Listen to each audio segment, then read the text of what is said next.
Spears podcast, a boozy dive into mythology, legends, and folklore. Every week we pour a drink and learn about a new story from around the world. I'm Amanda. And I'm Julia. And this is episode 316, The Evil Eye. Yeah, Amanda, so I'm going to start us off with a story, right? Ooh, yes, please. So a couple of months ago, I was having a lot of migraines, kind of seemingly out of nowhere. Unrelated, but also somewhat relatedly, I'd recently changed my hair and had been getting a lot of compliments just from random people. This is not to brag. I promise this has a point. It's not just me being like, my hair is so cool. Oh my God. So when I complained about how bad the migraines had been lately, both Jake and my mother-in-law were both like, oh, it's probably the Malokia. And I was like, excuse me? The what? So the way that they explained it was when someone gets a lot of compliments or praise, the person doing the complimenting can either accidentally or on purpose cast the evil eye on the person that they're complimenting. Now, I'd had like kind of a vague understanding of what the evil eye was at that point, but it did kind of pique my interest a little bit, especially since when I started wearing the little evil eye pin that I had on my jacket, the migraine kind of just became less frequent. That gauged my interest, and I knew like it wasn't just the Italians who believed in the evil eye. So as I do, I started digging into the history and the different traditions surrounding the evil eye. But first, Amanda, I have to ask, what do you know about the evil eye? I came across the evil eye lots growing up. There were a lot of people in our hometown, whether they were Greek, Italian, Jewish, Spanish, who had evil eye, keychains, decorations, and other, just like part of their lives in some ways. And I came across it more recently, too, when as part of my conversion to Judaism, one of our homework assignments late in our class was to wear some kind of Jewish paraphernalia as part of the experience of like being perceived as Jewish out in the world. Lots of ups and downs to that experience. And also for people converting, it was a really helpful way to sort of deal with the feelings of, impostership or whatever that come with wearing a symbol that up until very recently hasn't really been mine to wear. And so in researching what symbol I was going to wear, the Star of David is like a advanced level Jewish symbol to wear because it draws a lot of attention, even for people very used to wearing Jewish symbols. So I was kind of torn between an evil eye or a hamsa, which is like that hand with the eye in the middle, and in Jewish tradition, at least two thumbs. And so I ended up going with a hamsa set of earrings. But the evil eye was also a symbol that some of my classmates chose to wear. And so it is really interesting. The only like folkloric things I really know are about, warding off evil or curse or attention of some kind. But other than that, I'm kind of a blank slate, so I'm excited to learn. Excellent. Ooh, yay. I'm so excited. I also love those earrings that you have. So thank you. I'm so glad that we get to talk about this. So to start us off with a fun fact and to give you an idea of how widespread the idea of the evil eye is, a study done by the American ethnologist in 1982 found that at the time, around 40% of the world's population had some sort of belief in the evil eye. Now, I'm not sure if there are more recent studies or numbers, but that's like a pretty high amount. Of that 40% of the world's population, the focus of that belief can be found in areas around the Mediterranean, in West Asia, the Middle East, Latin and Central America, and Southeastern Europe. The like wide-ranging stuff, and when you factor in like diasporas and whatnot, especially, the spreading of Europeans and whatnot to the Americas, it's a widespread tradition and a widespread belief, which I think is really cool. And the origins of the evil eye seem to date back at least 5,000 years, which again is so freaking cool that this idea has persisted for as long as it has. The oldest reference to the evil eye was found in the ruins of the city of Ugarit, which was an ancient port city found in Syria. It collapsed and was destroyed during the late Bronze Age, around 1250 BCE, though scholars believed that the evil eye tradition predates the collapse of the city itself. So it goes way back, way, way back. I love that. Incredible. So incredibly important to the discussion of the evil eye is, of course, the way that people would protect themselves from the evil eye, right? Unsurprising to anyone familiar with evil eye traditions, talismans through various cultures are extremely important for warding it off. Very quickly, I want to point out a fun fact that I found, which is that the Greek word for these talismans that the ancient Greeks used, which is apotropaic, means protective or literally turns away, but is also the Greek word for prophylactic, which is very fun. I love That is very fun. I mean, both things deter things. that. Is true. One is deterring babies and STIs, and the other one is evil eye stuff. Right? With that kind of out of the way, perhaps the most common or most recognized type of that protection is the nazar. The word is Arabic in origin. It means sight or attention, and it refers to a talisman that is either a disc, a ball, or a bead that is made up of these concentric blue and white circles that resemble an eye. Mm-hmm. Mandy, do you want to guess as to why blue is the color that they typically use for the nazar? Oh, against the red of demons and like malodorous, forces? I really like that. That's super fascinating. And color does kind of come into play a lot in evil eye traditions. Blue is often used, one, because there was a certain pigment that was used in traditional glass blowing during that time period. Oh, sure. But also the idea that blue-eyed people in a lot of different cultures were more likely to spread the evil eye. Oh, because they're like piercing or the light transmutes more. I guess so. We'll talk a little bit more about the quote unquote science behind a lot of these traditions. So as I mentioned before, the word nazar comes from Turkey, but the nazar is a common talisman found throughout the Middle East, Eastern Europe, and the Eastern Mediterranean.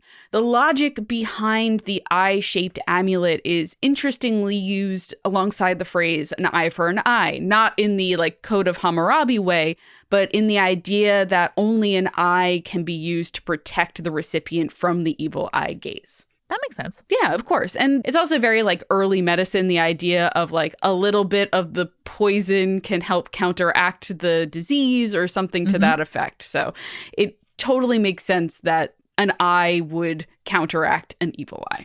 Totally. Nazars are also sometimes crafted not just as an amulet, but also as an eye bead. Again, also historically from Turkey, it coincides with the development of glassmaking in that region, which I think is really cool. And I love the history of craft. So this is always fun for me. Totally. And the glassmaking in that region can be dated back to as early as the 1500s BCE, which again, every time I dig into the history of this, I get so excited because I'm like, it's so far back. It's so far back. It's so far back, and people have been trying to understand why bad things happen and how to stop that forever. Absolutely. 100%. The spread of these beads throughout the ancient world is also very cool because we can trace how they spread across from Mesopotamia, Egypt, Persia, Greece, Rome. You can find the different archaeological sites that have these glass beads. Extremely cool.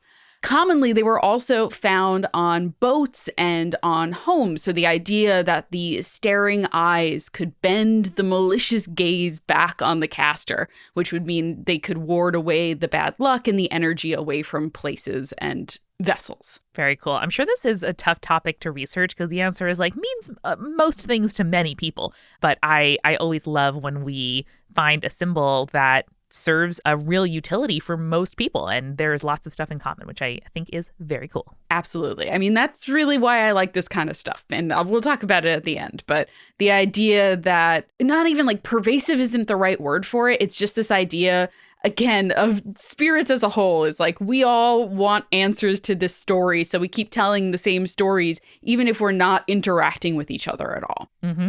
Also, I think it's really interesting that we could talk about, while not directly related to evil eye amulets as we understand them to this day, I think it's worth talking about the Egyptian Eye of Horus. Oh, sure. Because that's another one that I'm sure a lot of people are familiar with or at least have seen in various pop culture and whatnot. So the origins of the Eye of Horus as a symbol of protection and good health come from the Egyptian mythology conflict between the god Horus and the god Set. So in the story, Set was said to have torn out or else destroyed Horus's either eye or eyes, but these eyes were then returned to Horus by the god Thoth. Horus then gave this healed and returned eye to his father Osiris, who had also been killed by Set, as you might remember. And the power of Horus's eyes gave Osiris the power that he needed to sustain himself in the afterlife. So extremely important to really the kind of creation myth and the afterlife myth of Egyptian mythology, as well as became an extremely powerful symbol. Exactly. And the eye, the taking away of the eye is kind of the origin of the evil or the harm inflicted on Horus. But then the eye itself is also a healing symbol. And it can be kind of paid forward to give new power. Exactly. And as you just mentioned, Amanda, ancient Egyptian medicine would incorporate the eye of Horus in medical treatments as well as healing rituals because they were evoking this story in which Thoth healed the eyes of Horus. It's really, really cool. And of course, the eye of Horus, also known as the Wedjat eye, was made into a protective amulet, which first began to appear around the late Old Kingdom and was produced until at least the time of the Romans. Wow. It was super important to the Egyptians. A lot of Egyptians during the mummification process would be buried with an eye of Horus amulet.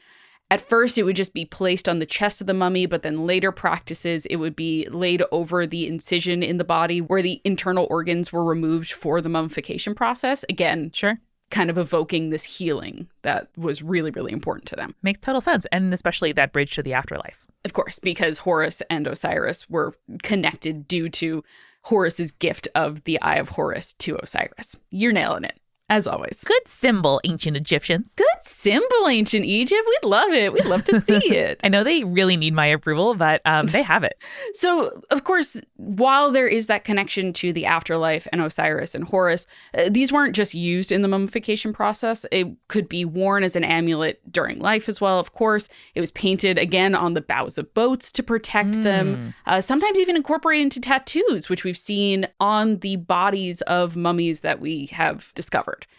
Amulets were also sometimes made of ceramic. They were made of glass. They were made of gold, even precious stones. I know lapis lazuli was a very common one to use for the Eye of Horus. And even, I think this is really cool, temporary amulets could be made for life-threatening situations, such as something like an illness or during childbirth. And they were just simply either drawn on papyrus or they were drawn on linen in the instance where a quote-unquote formal amulet was not available. Right. Which I think it's awesome. I think it's really cool where it's no one has an Eye of Horus on them. Okay, just draw it on that piece of paper and we're good to go. Exactly. And that adaptability reminds me a lot of Judaism. It's one of the things I love most about it.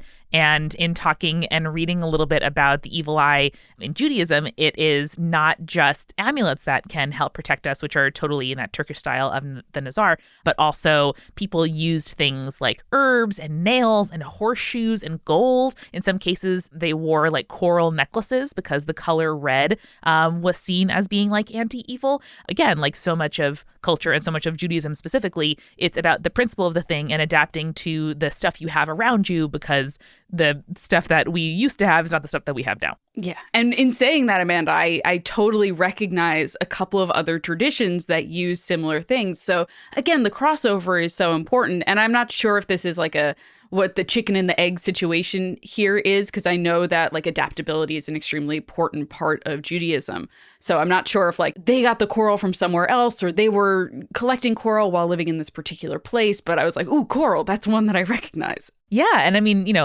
lots of diaspora cultures, you pick up and start to kind of live with traditions of places that you live. And so there are lots of Jews in Turkey. And that's why, the evil eye amulets also make sense. And other places that use, coral, iron, horseshoes, herbs were often a dual citizen kind of people. Yeah. Maybe not full legal citizens, but living among two cultures at the same time. So I know that the Hamsa is very common as a symbolism, the hand symbolism. I've seen it in Judaism and also in Islam. Where does that come from? It's a really fascinating symbol and comes probably to Judaism from Islam, from Sephardic Jews who live, in areas with lots of Muslims, where in Islam, this comes from references to Fatima, who was Muhammad's daughter, but also for lots of Jews reminds us of Miriam, who's Moses' sister. And so it really is a symbol that, means lots of things to lots of people, but comes with a lot of like protection for mothers in particular. In Islam, some scholars have talked about that, the 5 fingers of the hand is the number 5 can help defend against the evil eye in certain traditions, but also the 5 pillars of Islam and the 5 fingers, it kind of has a lot of stuff in common. And the exact like styles of the symbol vary a ton based on if it's coming from, Morocco, Spain, like Egypt, kind of other places where Jews and Muslims are. But yeah, it's like lots of things like the evil eye, I think, a symbol that means a lot to lots of people. And I think it's very cool. I think that the history of these things and how they got to where they are don't dilute it, but make it richer with like another kind of meaning. Absolutely. And I think that is such a great thing to keep in mind as we kind of go through the different traditions. You're going to see a lot of stuff that is repeated throughout the various traditions, and some stuff is unique to different cultures. And I think that's something that's worth exploring, being like, where did this come from? How did this spread? And so, again, keeping that in mind, again, I really do think that, and I love that that has such a Jewish connection as well. 100%. So I'm going to go into a little bit more about the various traditions and stuff of the evil eye. But first, how about we go and grab a refill? Let's do it. Welcome, folks, to the refill. This is, of course, where we thank our new patrons, tell you what's going on at Multitude, recommend something fun, and also read our ads because those things help pay the bills. So welcome first and foremost to Davin and Reese, our newest patrons over at patreon.com/spiritspodcast, where Julia has just dropped, by the way, her quarterly tarot vibe check, a tarot spread that she did specifically for our patrons at, I think, the $16 level and above, where we give you a vibe check about what to expect from the coming season. They're posted on every equinox and solstice, and it's one of my favorite traditions to check in and hear her soothing voice describe all of the great stuff and, things to look out for coming in the months ahead. So check it out. Go to patreon.com/spiritspodcast. And thank you too to our supporting producer level patrons, Alicia Ann, Brittany, Kakuta Maculata, Daisy, Fruity Chick, Hannah, Jack Marie, Jane, Jessica Stewart, Nieselkins, Lily, Megan Moon, Nathan, Phil Fresh, Rico Lake, Jonathan Malachi Cosmos, Sarah, Scott, Spooky Lore, and Zazie. Of course, there are those legend level patrons who get BT dubs, custom tarot spreads sent to them in addition to the tarot vibe check. Ariana, Audra, Bex, Chibi Yokai, Clara, Ginger Spurs Boy, Morgan, Sarah, Schmitty, and BM Me Up Scotty. I absolutely inhaled a new book from one of my very favorite authors, Talia Hibbert. Remember, she's the one responsible for the Brown Sisters trilogy, Chloe Brown, and all of her lovely sisters, Eve Brown. I forgot the third one's name, sorry. But she is out with her first YA rom-com, which I absolutely loved. I kind of didn't realize it was YA until partway through, but Talia Hibbert's writing truly just feels cozy, almost isn't even complex enough to describe it. It's like all of the characters have ambitions and hopes and dreams and problems, and they're challenging themselves to figure out what's going on in their lives and get a little better. It's always as much about family and friendship as it is about love and just becoming the person you want to be. And there is nothing I love more than reading a Talia Hibbert book when I need like a bracing conversation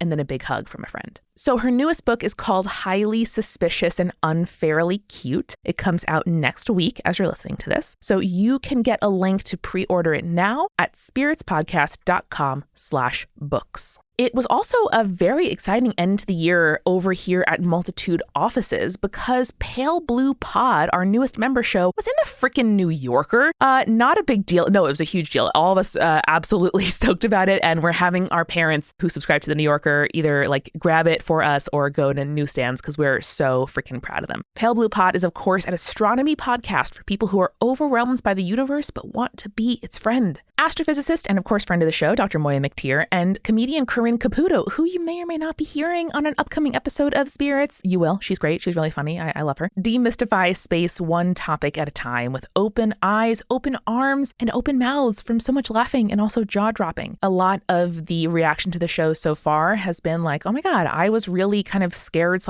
overwhelmed by space, and now I really want to know more. This feels like a safe space, no pun intended, to explore what it is that makes up the universe with absolutely no judgment about stuff that confuses you or freaks you out. So seriously, it's my favorite podcast that I'm listening to right now. It comes out every Monday, weekly. That's right, wherever you get your podcasts. Look up Pale Blue Pod and get on that bandwagon. It's really, really good. Thank you to our first sponsor this week, Calm. This is an app that can help if you are feeling restless at night or just feeling like you want to take a little more time for you, whether, you wake up and you've been anxious, if you are kind of like tuning out this ad or this podcast or whatever you're doing right now, and you just want to like press pause. Not on the podcast, keep listening to me, but on your life, on your anxiety, on whatever is on your mind right now. Take a deep breath and center yourself. That is what Calm really helps with. It's an app to help you stress less, sleep more, and live a happier life. They have guided meditations, sleep stories, relaxing music, and daily movement sessions, which I have been working on as I'm all cozy and cooped up for the winter. I want to make sure that I stay stretched and just kind of check in with my body from time to time. And for listeners of the show, Calm is offering an exclusive offer of 40% off a Calm premium subscription at calm.com/spirits. Go to calm.com/spirits for 40% off unlimited access to Calm's entire library. That's calm.com/spirits.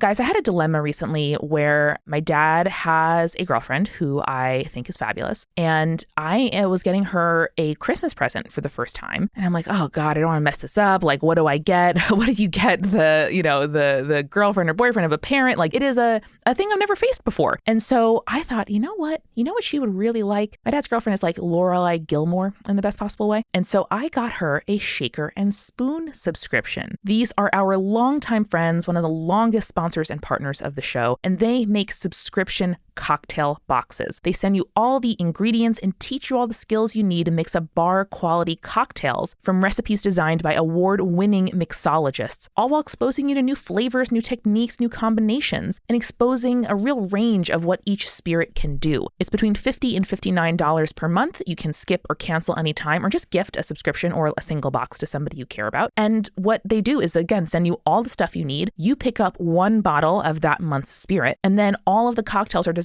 to use up exactly that bottle. So no more dusty things on the shelf when you buy like creme de menthe for a grasshopper and then you're like, I'm never going to use this again. No, Shaker and Spoon makes you use it all up and learn new stuff as you go. So you can go to shakerandspoon.com and use the code COOL to get $20 off your first box. That's shakerandspoon.com and use the code COOL. And finally, this show is sponsored by BetterHelp.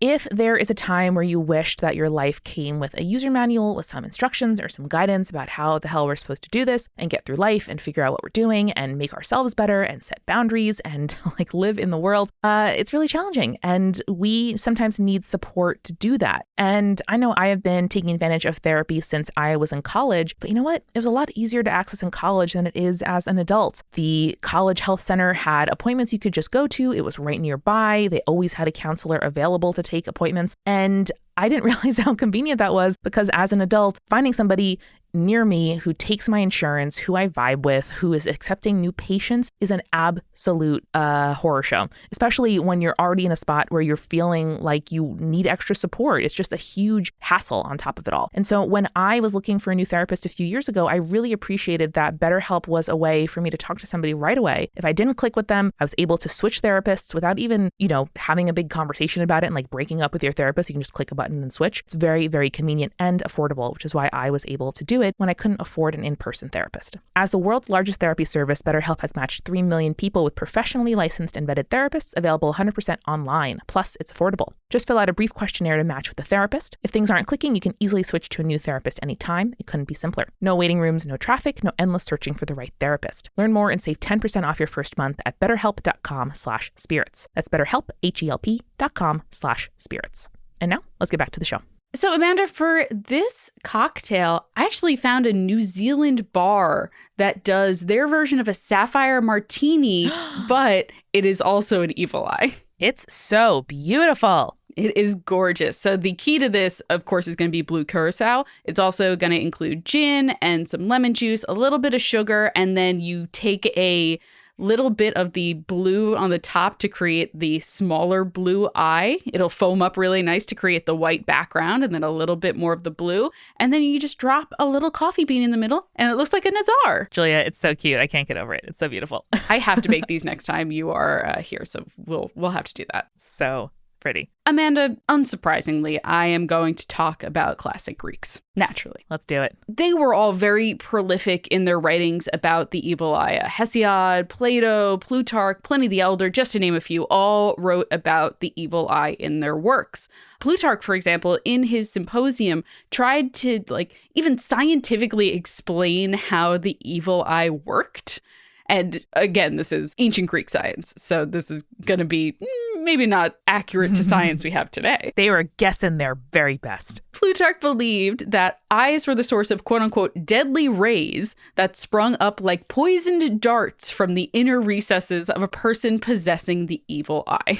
Deadly rays, Amanda. I hate when my bad thoughts lead to deadly rays. Plutarch was really ahead of his time in the idea that you could have death ray vision. And I appreciate that for him. It's very true. Current X-Men writers should look more to ancient folklore for their inspiration. Truly. We all want Cyclops to give the evil eye rather than optic beams. Yes. Pliny the Elder, our good friend who's wrong about everything, wrote about people that had, quote, the power of fascination with the eyes and can even kill those on whom they fix their gaze. I mean, when you don't know about germ theory, I get it. Yeah. Someone gives you a nasty look in the market and later you die of an infection from trimming your toes 4 months ago.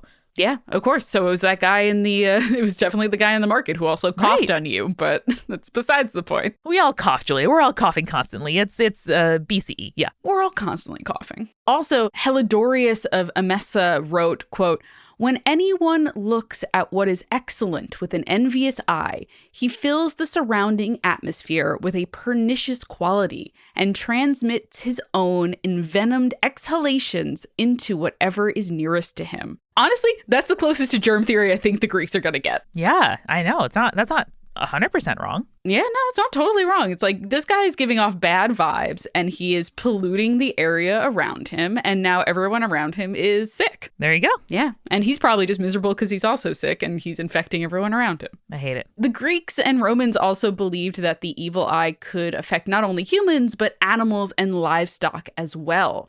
In the poetry of Virgil, a shepherd complains about the poor health of his sheep, asking, what eye is it that has fascinated my tender lambs? Oh no, not the tender lambs. His poor lambs. Oh no. I really like this. And there's a later one in Brazil that we'll talk about later on in this episode. But it's all about oh, my garden was doing really well. And then my neighbor kind of complimented it too much. And now it's all my established plants are dying. And I'm like, no, that's the worst. That's Amanda's worst nightmare. It is. I want my neighbors to like my garden. I don't want the envy to kill the plants. Exactly. Well, there's ways of avoiding that. We'll talk about it later. Oh, all right. I'll be taking notes. Yes. So the Greeks believed that in order to discourage the evil eye, there were various things that one could do.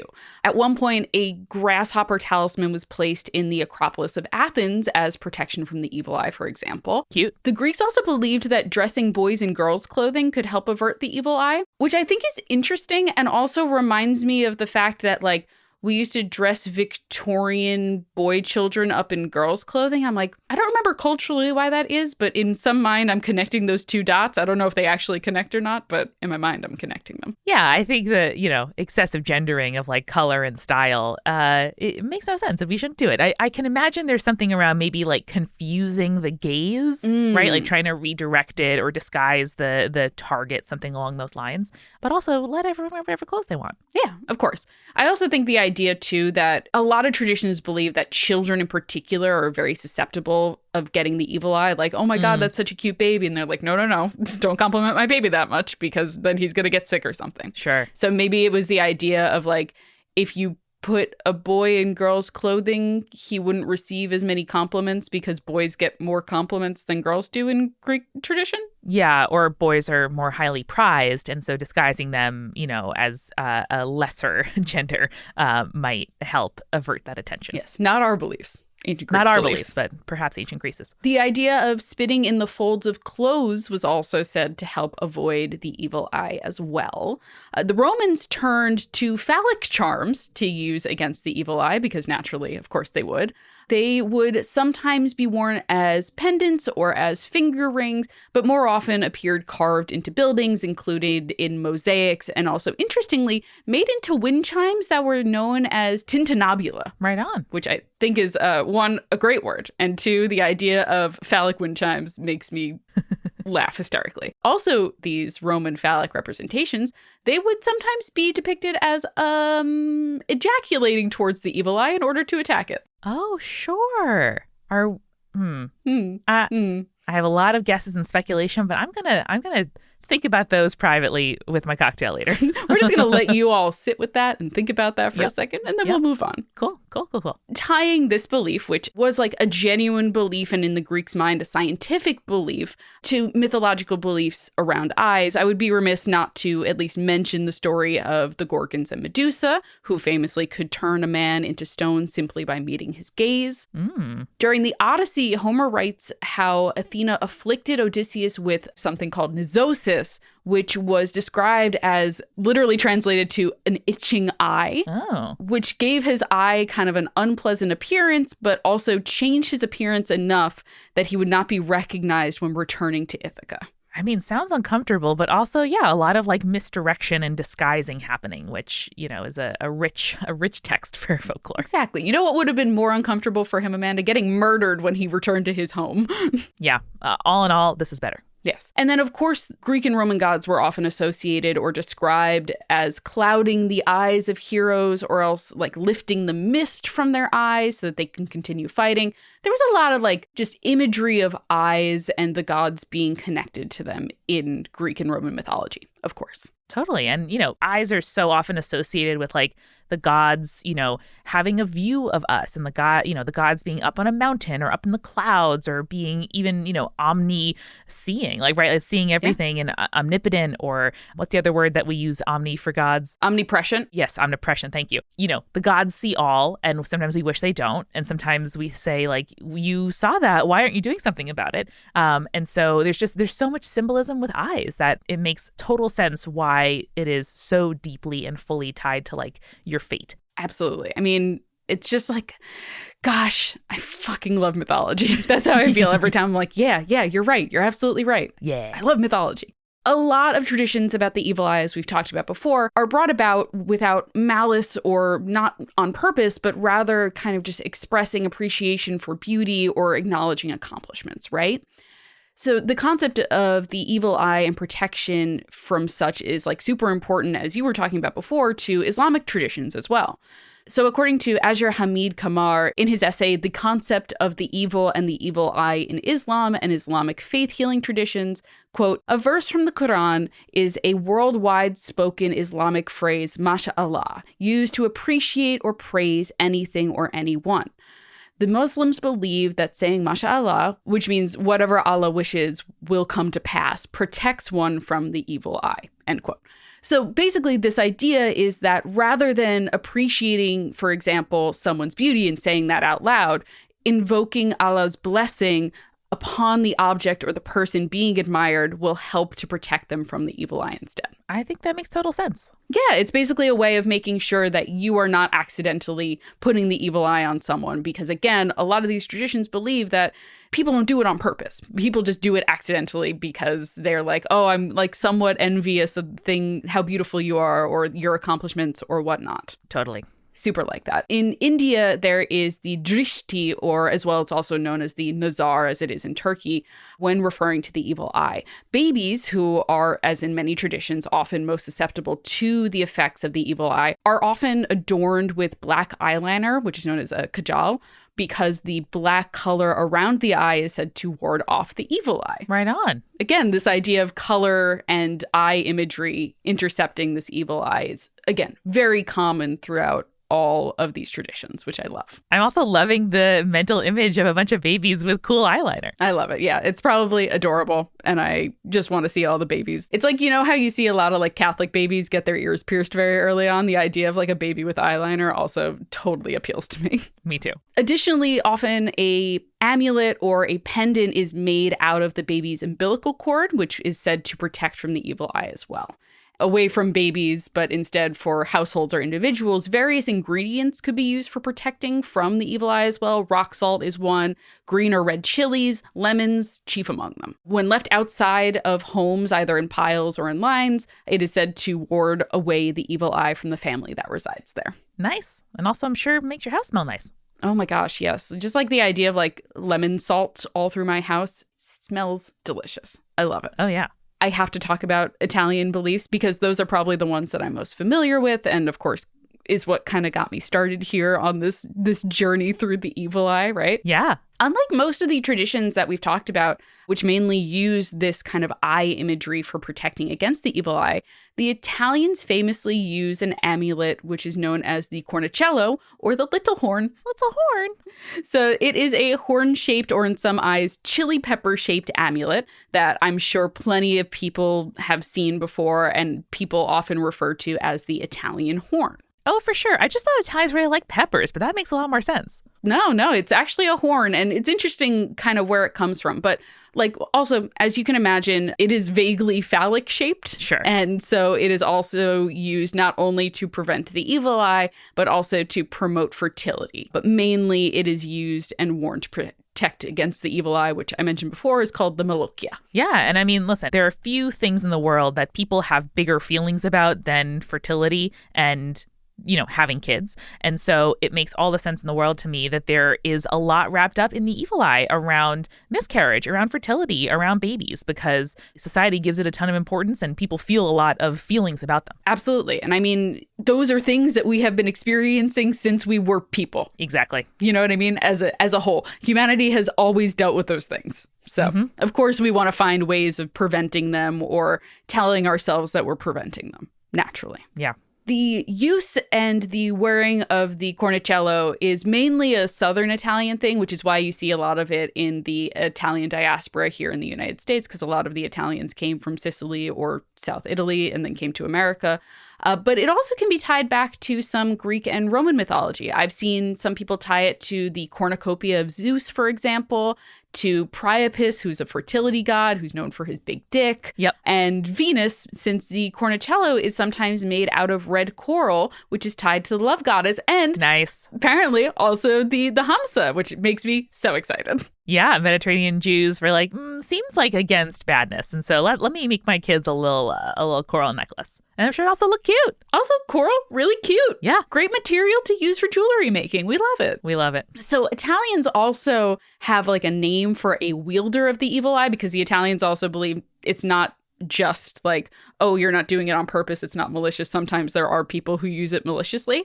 And they refer to those people, those wielders of the evil eye, as jettatore. Love it. What I love, too, is the idea that Italians believe that jettatori have a certain look about them, because of course that's the most Italian thing ever. So they believe that the jettatore have striking facial features, high arching eyebrows, and a piercing stare.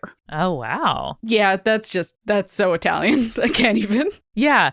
It's not even a particular kind of facial feature except for the high arching eyebrows. Yes. But just striking. So, like, I don't know what to tell you. I don't know what color the eyes are. I just know that they're piercing. Yeah. That guy's got a vibe and it's piercing and we don't like it. Incredible. In particular, Amanda, men who were very charismatic and are successful are often accused of being jettatori. So, for example, Pope Pius IX was said to be a jettatore, and these many disasters that happened in Rome during his rule as Pope were blamed on his use of the evil eye. Damn. The Romans were not pleased with him whatsoever. They're like, that guy, he's very charismatic, but we don't like him. Something's going on there. Pope Pius? More like Pope Ius. You evil-eyed all over this empire. Oh. Thanks. So I am going to talk a little bit more about the evil eye traditions of Central and South America. I'm a little less familiar with these, but I want to give kind of a couple of highlights that I found in my research. I do know that they have a lot of rich traditions surrounding the evil eye.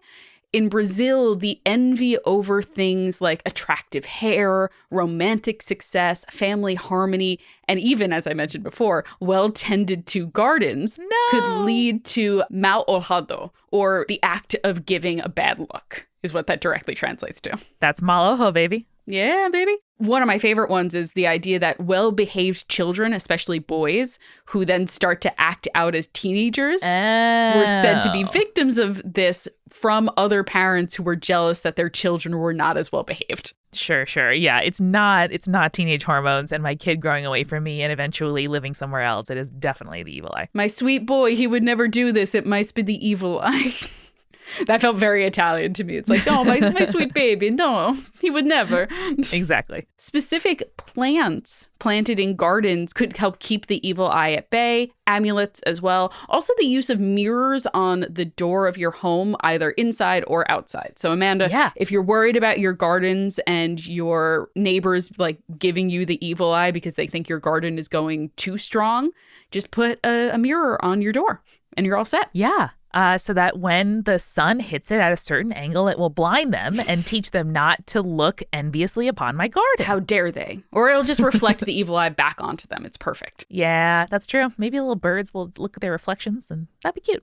Oh, I was just, this is a complete aside. I really want to get one of those like see-through bird feeders to put on my big glass doors so that when the birds come, I can look at them and it would be great. Adorable. In Latin America, and particularly in Mexico, the evil eye could be removed by passing a chicken egg over the body of the victim to absorb the power of the evil eye, which I actually think a listener has sent in a story about that from our Hometown Urban Legends episode. So I remembered hearing about that. And I was like, ooh, exciting.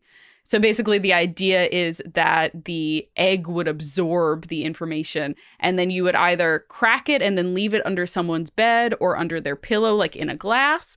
Or if you crack it and it's cooked, that is like a sign, or it's discolored. That's a sign that the evil eye had been absorbed. Right on. Which I love that one. I just like that there's a physical evidence like, oh, look, egg got cooked. So we know it's bad. Must be bad. Also commonly used to deter the evil eye is red string or red ribbon, which when it is attached to a person, an animal, an object that one wants to protect from the evil eye, the bright ribbon is said to attract the gaze rather than the intended target.